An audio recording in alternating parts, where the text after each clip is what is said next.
एक बार की बात है कि एक निसंतान राजा बहुत ज़्यादा बूढ़ा हो गया था।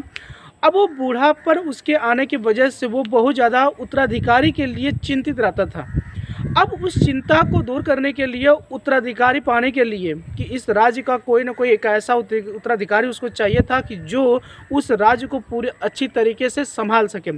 इसके लिए उसने एक निश्चित समय किया मिलने के लिए।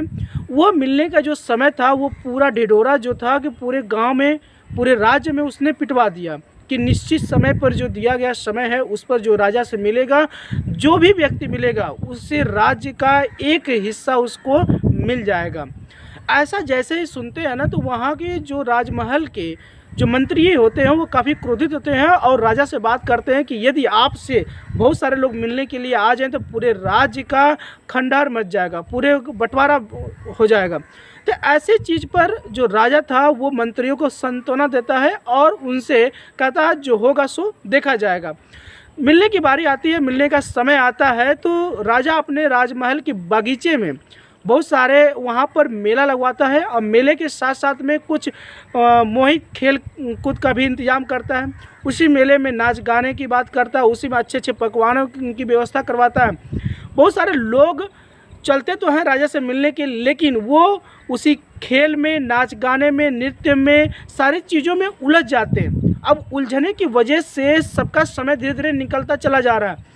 अब इस कंडीशन में एक लड़का उस मेले से निकल के बाहर आता है। अब बाहर आने का बस उसका एक ही मतलब था कि वह सही समय पे निश्चित तौर पे राजा से मिलना चाहता था। अब वो मेला के किसी भी चीज़ों पर ध्यान नहीं देता है, वो मेले से बाहर निकलता है, दरबार तक पहुँचता है। दरबार पर पहुंचने के बाद वहाँ नंगी तलवार लेके दो दरबारी खड़े होते हैं। उसको परेशान करने के बावजूद भी उनको धक्का मार के वो तेज़ी से दरबार के अंदर घुस जाता है। जैसे वो अंदर घुसता है तो उसको मुलाकात राजा से होती है। राजा बोलते हैं कि चलो कोई तो ऐसा है जो कि मेरे राज्य तक पहुंच गया, मेरे महल तक पहुंचा, मैं तुम्हें पूरा आराधा नहीं पूरा का पूरा उत्तराधिकारी बनाता हूँ।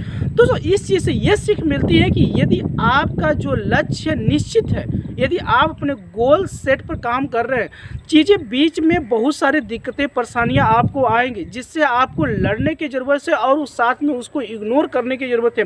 यदि आप अपना लक्ष्य टारगेट बना के काम कर रहे हैं तो निर्धारित समय के लिए एक उचित समय निर्धारित किए हुए हैं कि इस समय मुझको अचीव करना है और उस पर आपको मेहनत कर रहे हैं। आने वाली ज़िंदगी में जो भी तकलीफ़ें हैं, जो भी समस्याएं हैं, उसको आप इग्नोर कर रहे हैं तो यकीन मानिए कि उस लक्ष्य को आप 100% यकीन मानिए कि उस चीज़ को लक्ष्य तक आपको पहुँचने से कोई भी बाधाएँ आपको रोक नहीं सकती हैं। लेकिन उससे भी पहले आपको अपने ऊपर खुद की तैयारी करना पड़ेगा, खुद को मेहनत करना पड़ेगा, तभी जाके आप सफल हो पाएंगे अच्छी तरीके से।